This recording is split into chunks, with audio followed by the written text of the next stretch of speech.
नमस्कार मित्रांनो, आज आपण पाहणार आहोत की तुम्ही शॉप्सी ॲपची ऑर्डर कशी कॅन्सल करू शकता।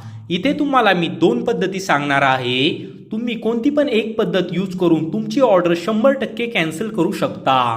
ऑर्डर कॅन्सल करण्यासाठी तुम्हाला शॉप्सी ॲप ओपन करायचे आहे। यानंतर तुम्हाला इथे खाली अकाउंटवरती क्लिक करायचे आहे। यानंतर तुम्हाला इथे ऑर्डर्सवरती क्लिक करायचे आहे आणि जी पण ऑर्डर तुम्हाला कॅन्सल करायची आहे तुम्हाला त्या ऑर्डरवरती क्लिक करायचे आहे।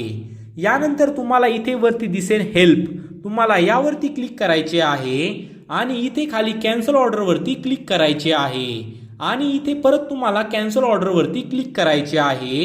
यासाठी तुम्हाला एक रिझन सिलेक्ट करायचे आहे।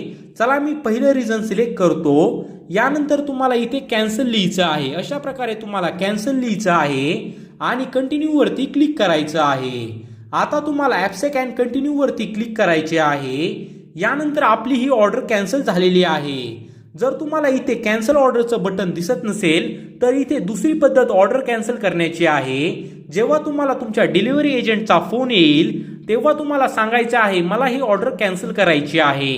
ते तुम्हाला कोणताही प्रश्न विचारत नाहीत, ते तुमची ऑर्डर डायरेक्टली कॅन्सल करतात। अशा प्रकारे तुम्ही शॉप्सीची ऑर्डर कॅन्सल करू शकता। जर तुम्हाला या व्हिडिओतून मदत झाली असेल तर प्लीज मित्रा चॅनेलला सबस्क्राईब करा।